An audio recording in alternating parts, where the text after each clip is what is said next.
Hey guys, welcome back to the channel Meet Praneeth. So today we have Sindhu with us, and she is a medical device quality assurance associate, and she also helps people navigate the US and Canada roadmap, more on the Canada lately.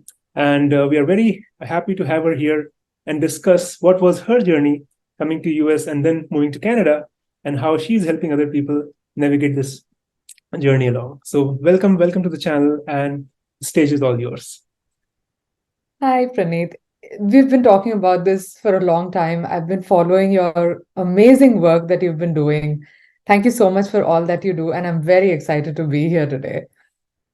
I'm And going to start by giving a brief introduction of who I am, what I do, and how I got into this rabbit hole of immigration.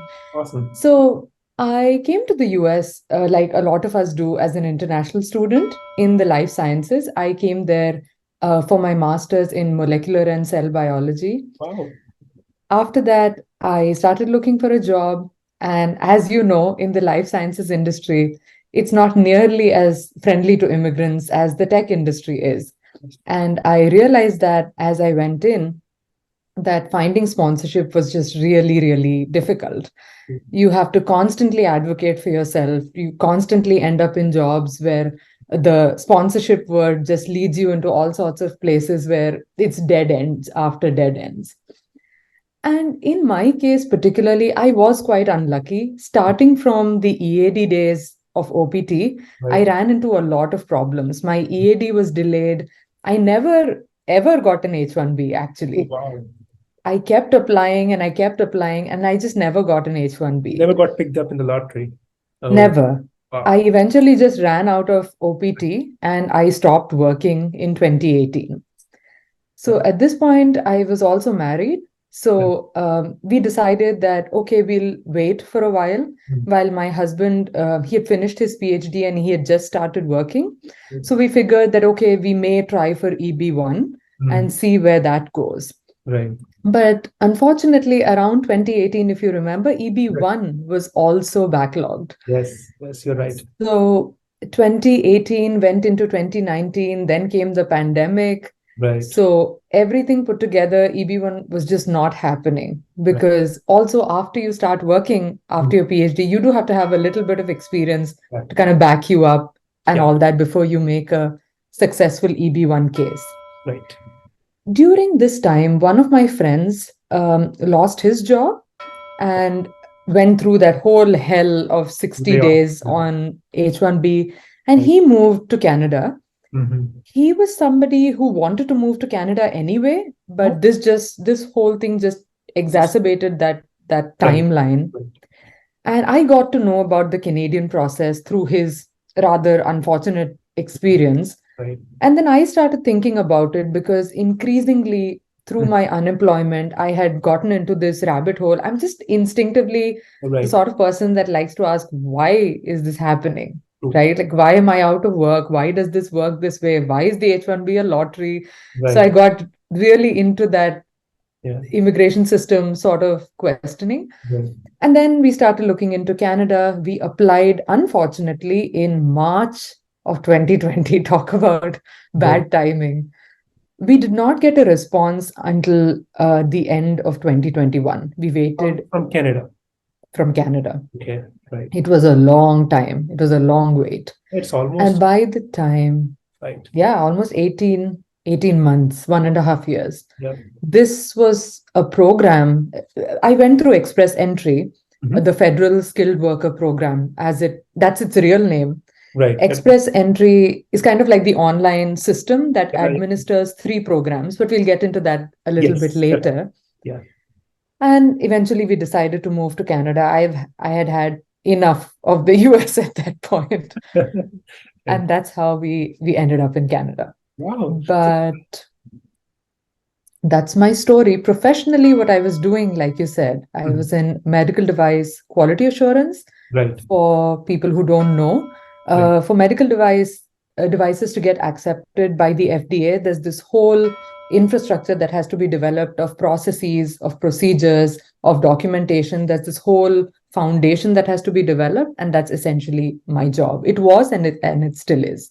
Wow. And you were doing the same thing before coming to Canada, or you just started this once you landed in Canada? No, that was what I was doing in the US as Okay. well. Wow. Wow. So let's rewind a bit. And what was your journey in India, right, before coming to US, right? And what was the motivation? Like a lot of people come here to do their masters or Mhm. a job here. They have every person has a different end goal. So what was your motivation, and what was your journey in India before coming to US? So, one of the things I say is that I've never really been a functional adult in India, right? I've never worked, paid taxes, dealt with the Right, system, right? I've never been that person in India. right, All that has happened in the US and then in Canada. right, So, in India, I was a student and then I did my undergrad in biotechnology. right. I did that from Coimbatore, an engineering institution in Coimbatore. Nice, nice. And I think the major push factor was that I wanted to experience a different educational system. Right. Around the end of my engineering, I realized that the next step, if I wanted to stay in India, would be to write the GATE exam MSc or masters, yeah, yep, for masters. yeah, And the GATE exam is pretty much the entirety of your engineering syllabus in right, one exam. yep, yep. And I thought that was a little bit absurd, to be honest, because I mean, it's an entire field, right? Like biotechnology. And I don't know, I wanted a system that was more aptitude based, Yes, right? That kind of takes for granted that you can learn yep. and then checks your aptitude for basic skills and then Foundational skills, I would say, yeah. and takes it from there. So I wanted to experience that educational system. Mhm. So it was more that than any big complaints with India at that point Right. that made me come to the US.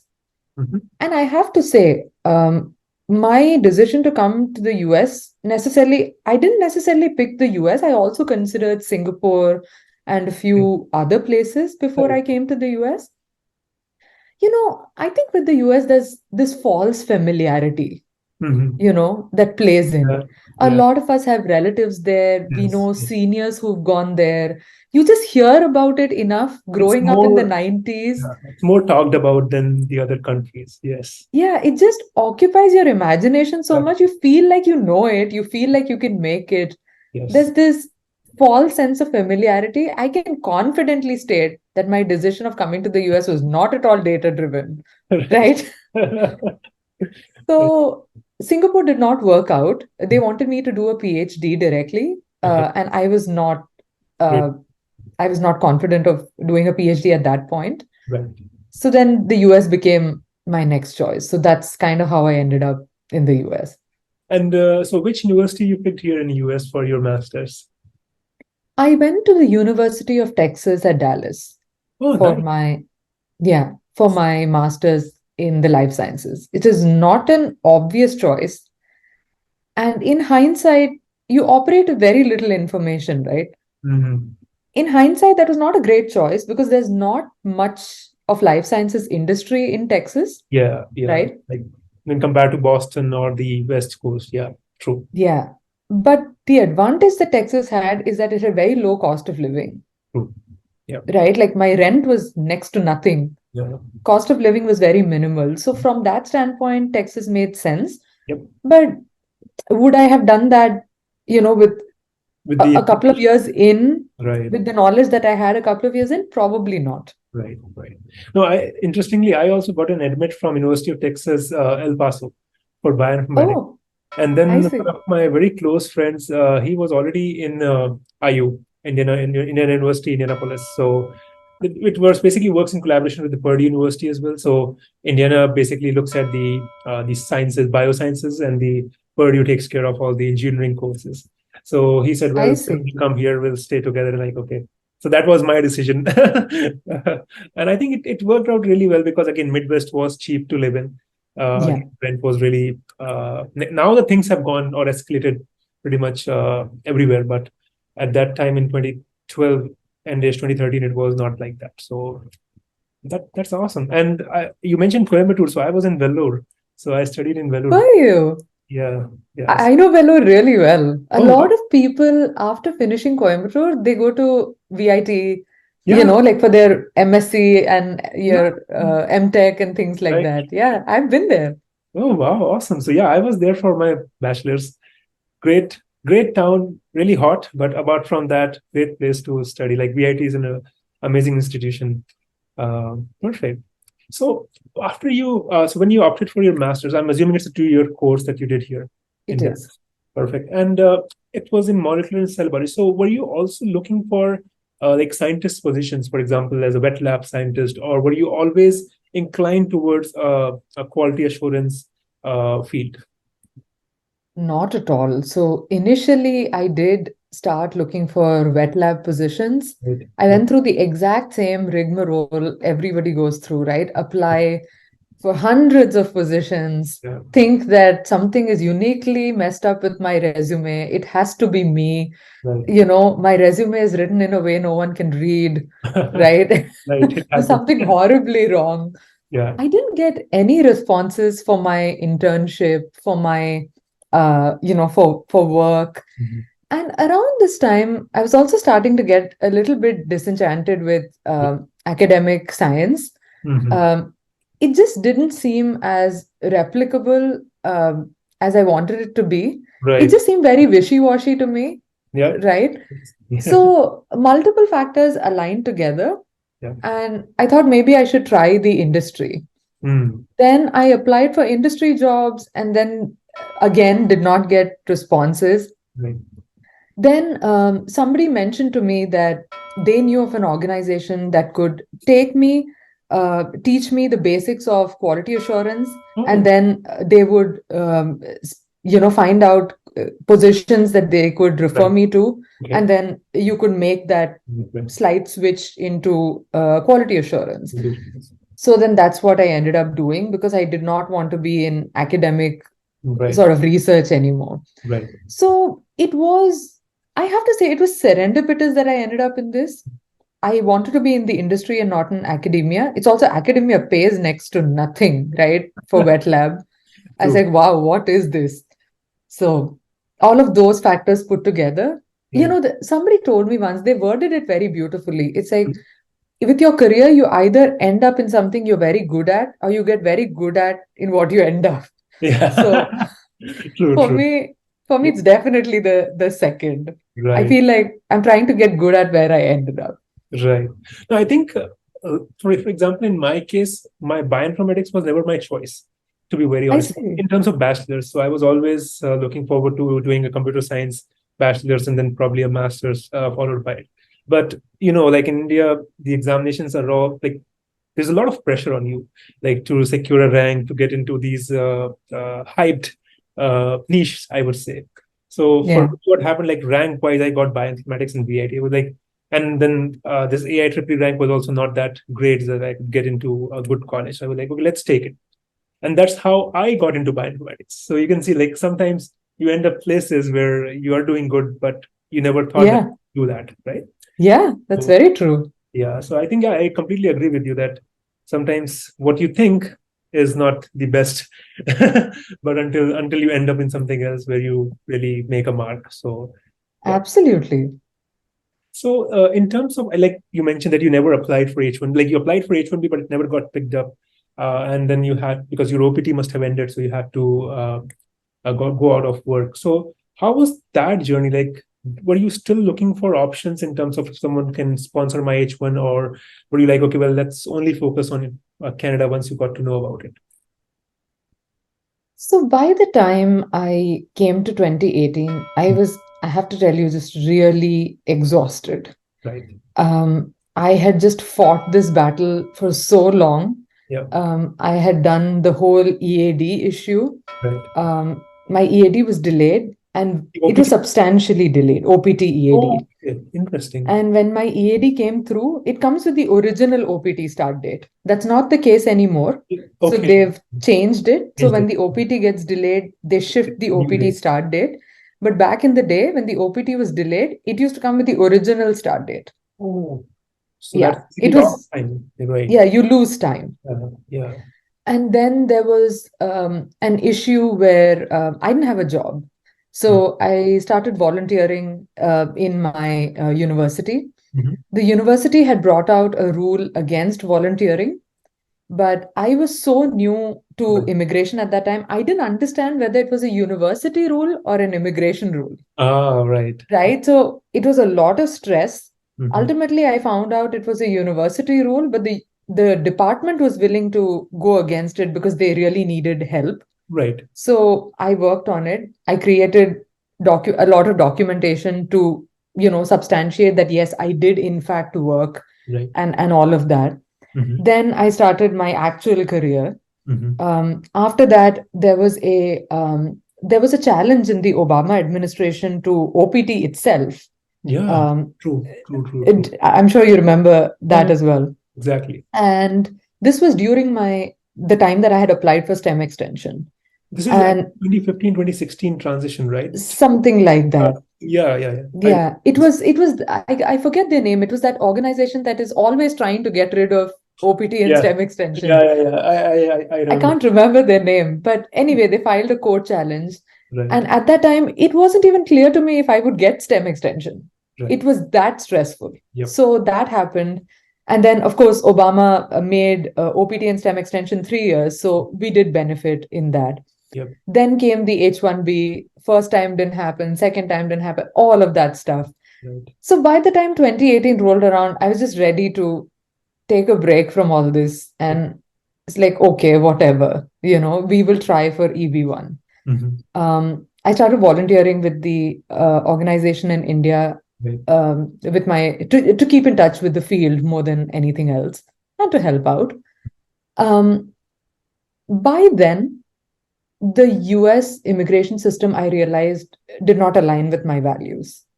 Mm. It didn't make sense to me that people who manage to get a green card, they seem to get it despite the system, right? Not because of it. Mm-hmm. It just seemed to me that the immigration system is not facilitating immigration. Yeah, It's that is it's actively thwarting immigration. right. Yeah, I agree. And when I was not working, I had a lot of time to think about it. I was like, which American has benefited from me not working? Right. True. It True. just wasn't clear to me. And this is a fact. Like H-1b, like if you read the statistics, I also made a video on this where it says that H-1b has never harmed any American job. It basically has brought more prosperity, or I would say more taxes, more economy to US. Like it always helped US progress, never took any job. But it feels like that all of us are just here and it's taking away the jobs. But that's not true. That's the report that came out on H-1b. But yeah, I can understand. Like this seems that system is kind of taking you back instead of progressing you forward. Yeah.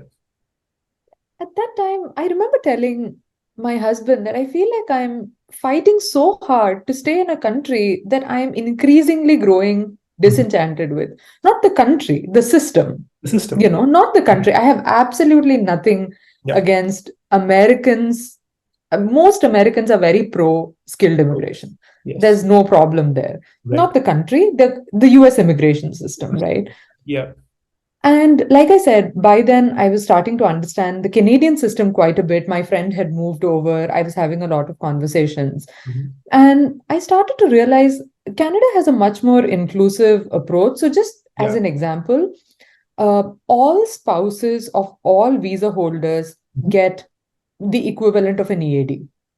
Oh, wow. So you don't have to In, apply anything separately from, oh, that's amazing. including, no, you do have to apply, but it's a given, It's a given. basically. Okay.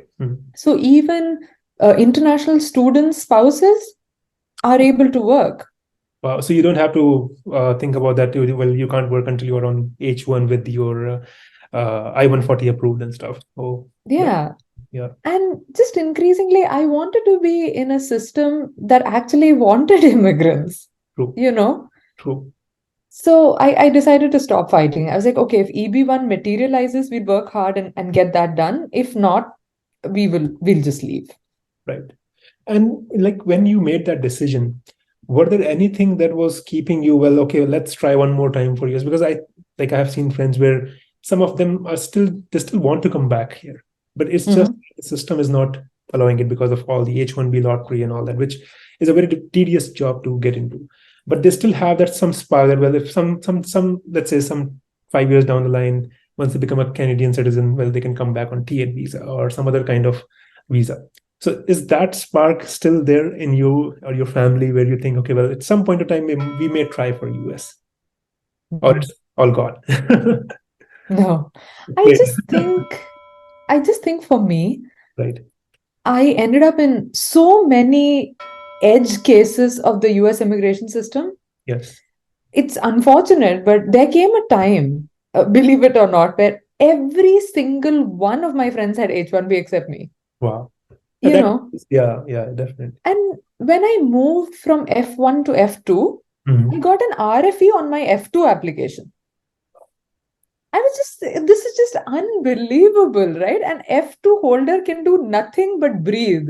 Definitely. And I said, what are you even doing? You know, so I think I got pushed into such a corner that I was just done. I think this is just outrageous. It seems the forces wanted you to be in Canada. And you'll find it very interesting to know. I applied for my F2 visa in 2018, and then the RFE came and we responded to the RFE. All this happened in around 2018, 2019. And then that application fell into some hole in USCIS. Until I left in 2021, I never heard back about that application. It was never approved. Wow. It's just, I don't know, USCIS and I just do not get along. Right. Like, I think there are always some kind of things that are happening to basically put you in the direction that you want to be ending up. Right. So probably you were wanted to be in Canada with more settled immigration status and things that you wanted to pursue, for example.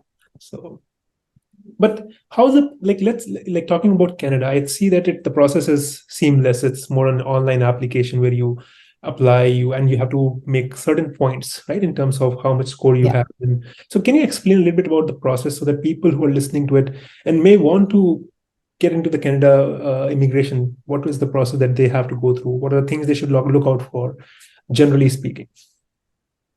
So we'll start with the PR process. Sure. PR is the one that's points based. Okay. So the first step to do is to go to what's called the CRS score calculator. That is kind of like your mortgage calculators, right? You put in all your parameters. And what I would suggest is running through a few different test scenarios. Do a conservative case, a little bit realistic case, and a slightly optimistic case, right? Like run a few different scenarios. So that consists of your experience, your age, your IELTS scores, whether you have Canadian experience or not, are you married, like all these different parameters. So run a few different scenarios, find your CRS scores, then find out what the recent recent cutoff scores have been in the recent draws. Now, recently there has been a wrinkle in the express entry draws. Earlier, there used to be just one express entry draw that people had to be concerned about coming from US to Canada, which is the federal skilled worker draw, right? And they do what's called an all program draw, which is all the three programs combined into one, and they pull from the candidate pool. Now, what they have done, as Canada's popularity increases in immigration, every country does this, right? As they become more popular, they impose restrictions and they want to select who they bring in, as opposed to having a very general selection. So now they have what's called category-based selection. So this favors, within the candidate pool, people who are in STEM-based careers, French speakers.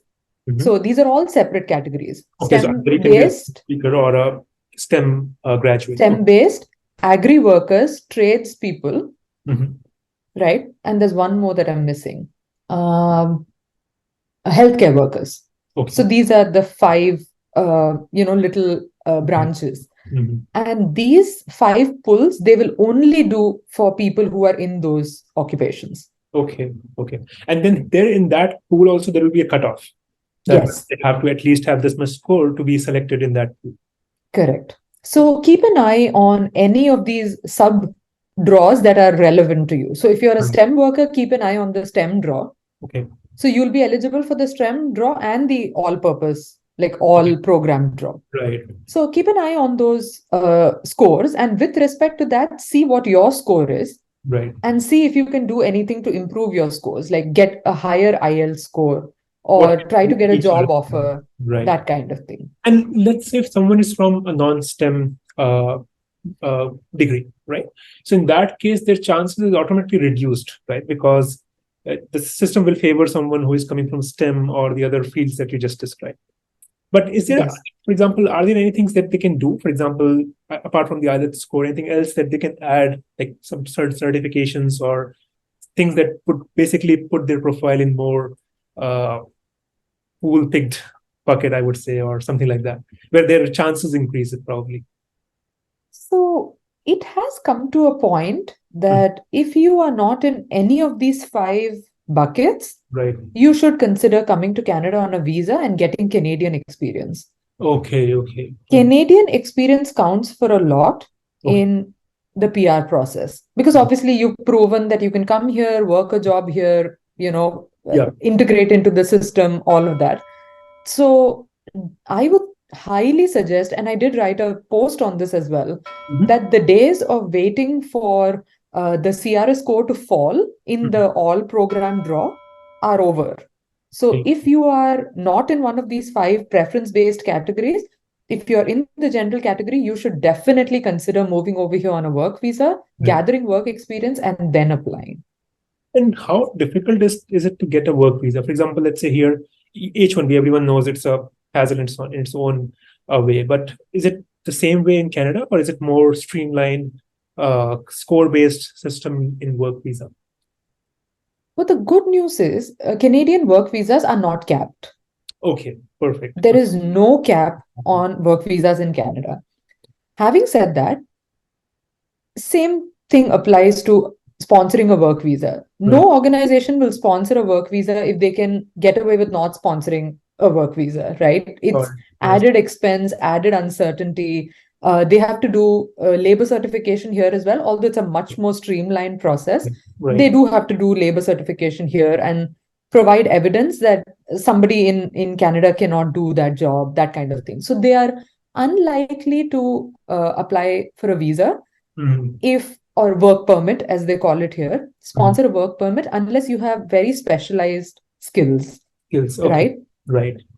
The other way of getting a work permit is if you have some kind of program like the H-1b open work permit. Right, that happened. Yes, yes. That happened recently. But there's a gamble there, right? Because you have to come here and potentially look for a job. True. So there is that gamble. So one thing I definitely want to add here for people who are looking towards Canada is that, yes, this is an easier system to deal with in comparison to the US and all of that. But I mean, obviously, you can't keep everything that you have in the US and come here just minus immigration troubles. I mean, that doesn't exist. Right. I think with time, if Canada is experiencing a lot of people coming in, they will also change their system and make it more stringent. So that would be the case. For example, I think with other countries like Australia. So things will get stringent for sure. So Sindhu, thank you for explaining the process, like the categories and how Canada has also become a little stringent in terms of immigration. But once, let's say, if someone gets the visa, gets the PR, and one has to move from one country, one life settled in, let's say, US to Canada, what are the different emotional and the physical burdens that could be associated to it? Right? It could be a lot of stress, right? Moving one life and then starting in a completely different place. Though there are similarities that I can see on videos or by visiting Canada, but still, it's a different country altogether. So what was your experience of that? There is absolutely no doubt that US to Canada is probably one of the easiest international transitions that you can make, right? But having done it, it is not a small undertaking.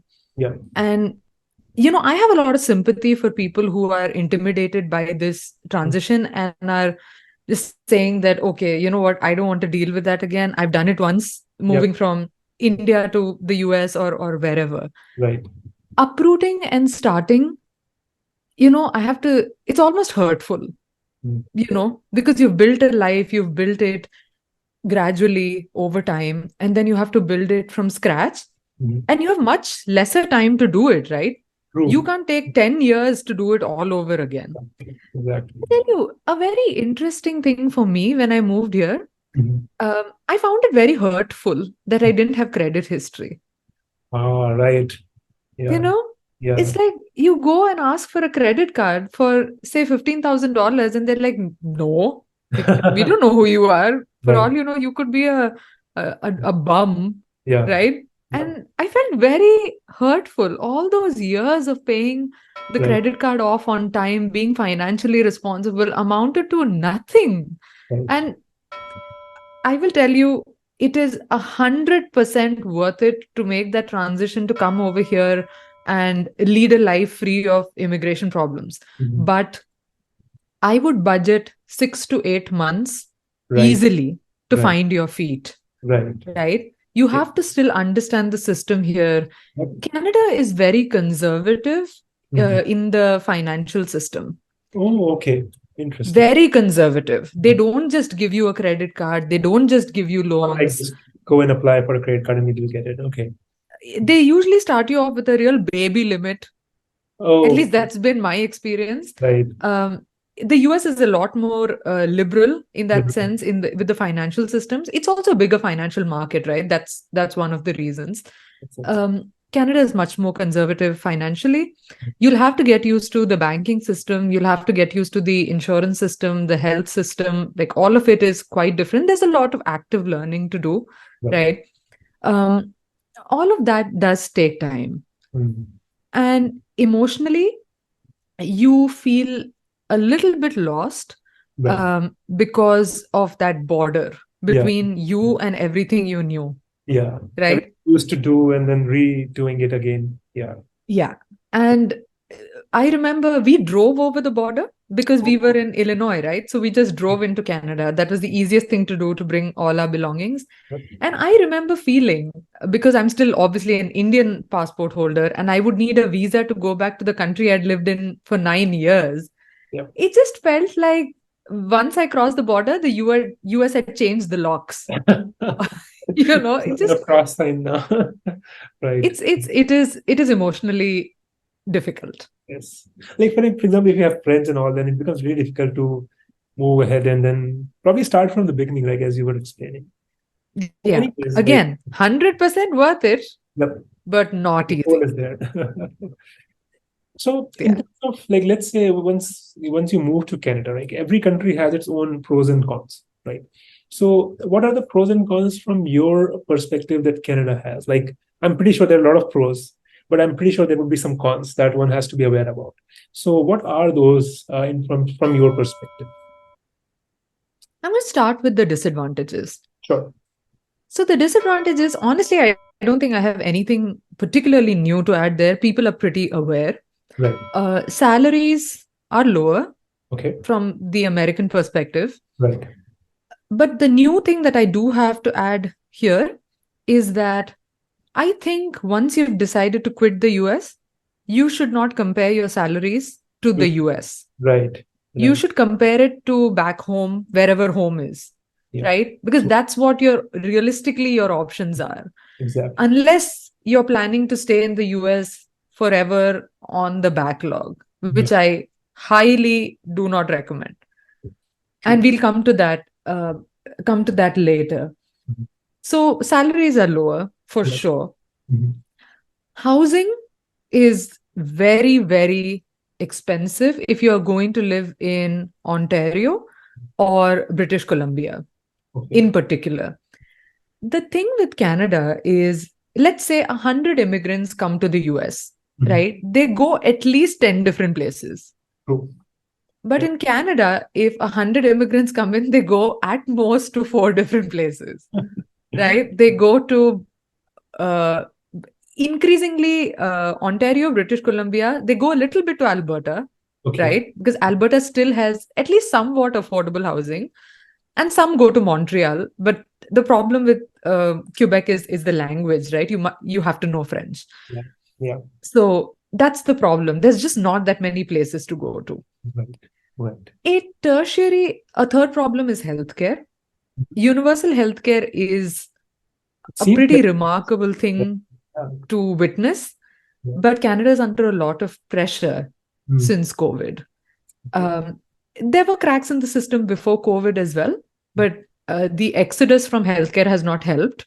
And of course, there are hordes of immigrants coming in, so it adds pressure to the system. It has come to the point where finding a dedicated primary care doctor whom you can call your dedicated primary care doctor has become very difficult, Right. like having a family How doctor. long does it take to, let's say, if I try to find an appointment today, would it take like 6, 7 months to find a doctor, or probably less, more? You can find a family doctor appointment pretty fast, Okay, perfect. Okay, but specialist appointments, if your case is not emergent, that would take can time. take Right. months and months and months.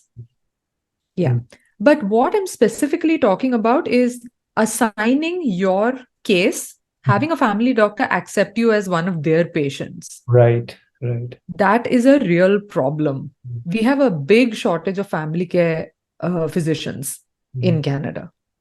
right, right. Yeah, that is a real issue. So salaries, There's home Mhm. ownership, healthcare are the three things that one should consider before when they're planning to make that move from US to Canada. Right. And I Yeah, think that pros is are a lot, definitely. right? I think there are a lot of pros, like immigration definitely is one. But what are the three, like from your perspective, the ones that you think are really, really one that you should think about?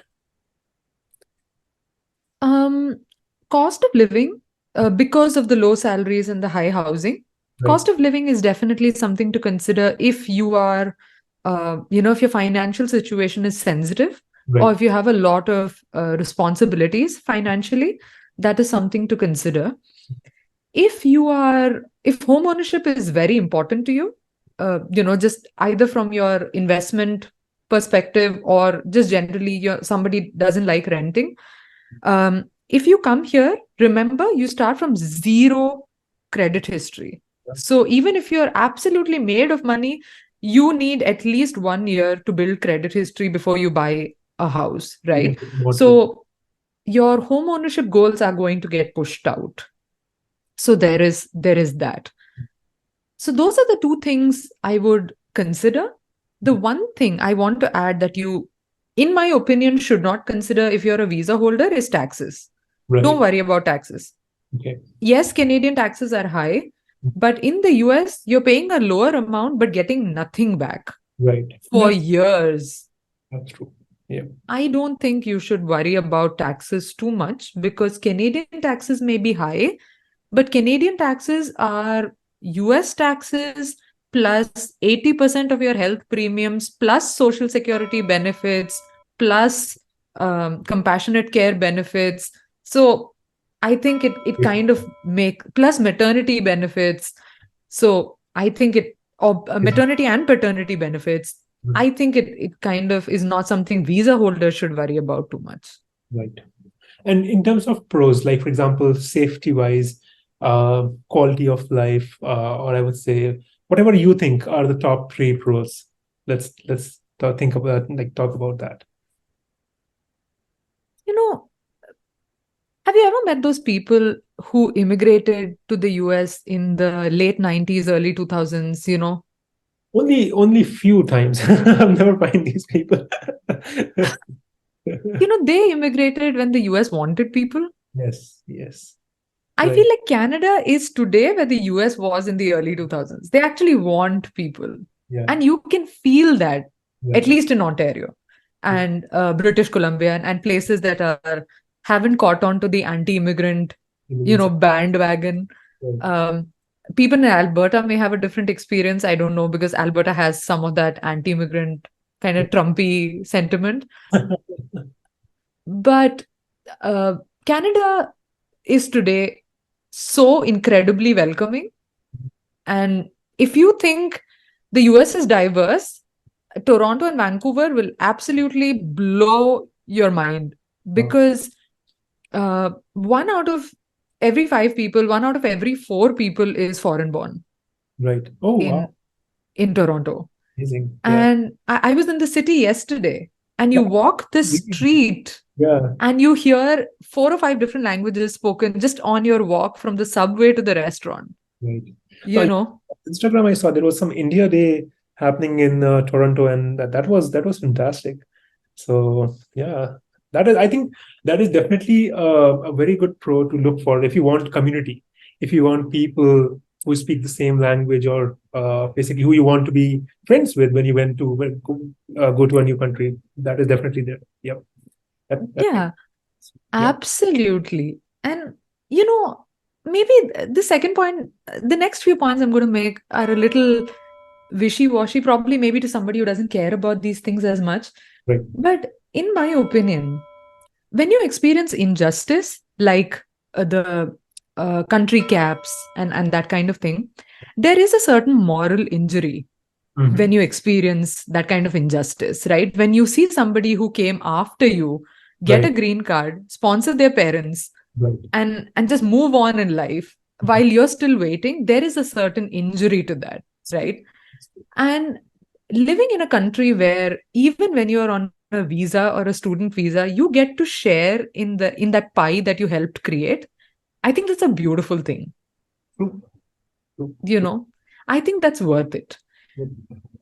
Although Canadian immigration does have its problems, Mhm. I'm a little more optimistic for change in Canada because Yeah, soon you will become a citizen. They can't ignore you for very long, that's true. That's true. right? Because eventually Yeah, you're going to become a voter. right. How long can they ignore you, Good. right? That's true. That's true. And it took me, Praneeth, actually a while to. I was a little surprised at how much immigrant issues are covered in the media here because Right. I'm used to such radio silence in. No one talks about legal immigration in US. Not at all, right? And when they do it in such an awful way, just very either very shallow, like Yeah, very superficial, not shallow, very superficial, or they just get it flat out wrong, right. right? Or the tone is incorrect.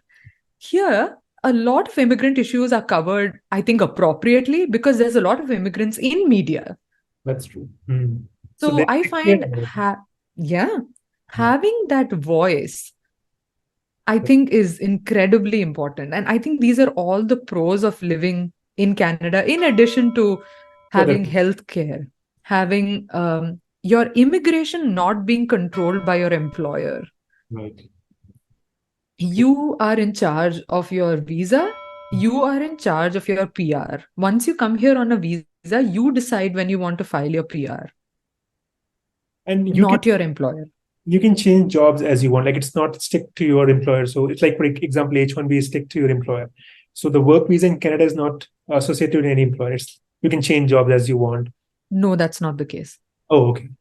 So this is the difference between a closed work permit and an open work permit. Okay. Okay. Okay. A closed work permit is related to your employer. So it's associated with your employer. So that's more like your H-1b. Right. Right. So if you were to find another job, that other employer would have to sponsor you a visa. Okay. But if you are on an open work permit, it's more like an EAD where you can switch employers however you want. Wow. Interesting.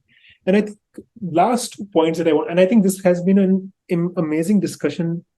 I had learned a lot for like in terms of Canadian immigration, and I know a lot of people who will be watching this will have this question that, well, is the move even worth, right? And I think this conversation will definitely help them make that decision. That I'm pretty sure that will at least take them to the right path they want to choose. Now, before we end this, I think two things that I want to discuss is what is, like, in terms of cost of living, and I think you kind of described it, but what is this job scenario? What is the landscape of jobs? For example, let's say when you come to US, right? The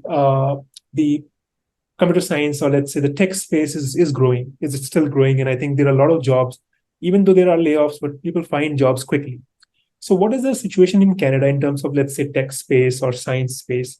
And in terms of cost of living, do you think that will it increase in the given time, or it will be like remain kind of same? Like, for example, taking it back to US, most of the East Coast, if you look at it, right, the cost of living is higher, but has not risen by that high percentage. It will be like a 0.5 percentage change, right? So what is that in terms of Canada, in terms of the tech space jobs or the cost of living in Canada? So one thing to note is the tech industry is growing in Canada. Like Collision happened in Toronto this time, Oh, right? The Collision conference. yes, yes, yes. That's an interesting indication Yeah. that the tech industry is looking at Toronto. Yeah. So I would say that's an optimistic side. Canada is a much smaller job market. Mm. So some of the same job hunting skills that work in the US sometimes don't work as well in Canada. So in Canada, you shouldn't go for volume. Having personal connections works really well here because it's a small world, right? Networking In is that different. sense, it's almost a little bit like India, like knowing the right people, having them guide you in a smaller kind of setting really works quite well here. I've noticed. Right. I can't confidently speak of macro job trends. There have been layoffs here as well. Tech is not the biggest industry in Canada. I think telecom is one of the big industries in Canada, right? Um, Oil is in the West, like in Alberta, especially oil is a big industry. Um, Life sciences is really tiny. I can speak for the life sciences being pretty concentrated in Quebec and Ontario, a little bit in British Columbia. So tech is not huge, but it's definitely growing. Right. So, but people who are moving here have to be prepared to pivot Exactly. to a smaller job market. Don't expect your big job market Yeah. skills to work in a smaller job market. Like adapt Yeah. to that. So that makes a lot of sense. And in terms of cost of living, I think as you explained, there are four major places that people tend to move to. So definitely those Mhm. will have a higher cost of living when compared to rest of the Canada. Um, and yeah, and I think the last thing I wanted to basically ask you is, what is that one piece of advice? I know that you write a lot on LinkedIn and people are getting basically a lot of good information from you, but a personal advice, like from your experience, from your journey, what is that one advice you want to give to people who are, let's say, either in thought process of moving to Canada or are not able to decide which is right or wrong for them? I think it's really hard to give universal advice, but one thing I would say is, there are costs to every decision, but sometimes the decision you've already made, the costs of that decision you become blind to Yeah. because you've gotten used to it, True. right? True, true. So unless you have a very good reason, Mhm. um, don't continue on in the green card backlog forever. If you're going to continue in the green card backlog, have a clear deadline for it, Exactly. because there are tremendous costs to it, health wise, stress wise. It has an impact on your parenting, on your relationships, everything, right? If you move to Canada or whatever your plan B is, there are going to be costs to that as well. I Exactly. think the only path out of the green card backlog that has very limited costs, I would say, is EB1, Yeah. because you are exactly where you are minus your immigration problem, True. True. right? So don't expect that. And when you make that decision, whatever that is to get out of the US, I would say this keeping one leg in two boats, that, oh, I'm in Canada, but then maybe I'll go back to the US. I think it's just not a great idea, because committing to where you are will help you build your life there. And you want to do that because it's very difficult, as you mentioned, it's very difficult to change things. And specifically for children, let's say you have children, it will be very difficult for them to move from one country to the other, right? So I think that's a Yeah, great piece of advice. So, and with that, I would want to thank you for taking the time. And I'm it was it was such a pleasure for me. Thank you. definitely, I think it was a great conversation. I hope people who will listen to this, tune into this, will get a good sense of what Canada looks like and what is the immigration system looks like, pros and cons, whatever we discussed. I think all of it will be very, very helpful for people to make that decision. So with that, thank you so much. And yeah, you're going to say something, Aisha. No, not particularly. I just want people to look at immigration strategically. That's pretty much my entire motivation for writing Yeah. this immigrant life, like the Substack newsletter. Because in the thick of it, you're in trouble, right? worried, anxious, and you think of just hitting it, getting out. But thinking strategically about immigration can really help. That makes sense. Thank you so much, Sindhu. Thank you for taking the time. I hope you have a wonderful evening, and we will definitely get back on a new topic very soon. Thank you so much. Thank you.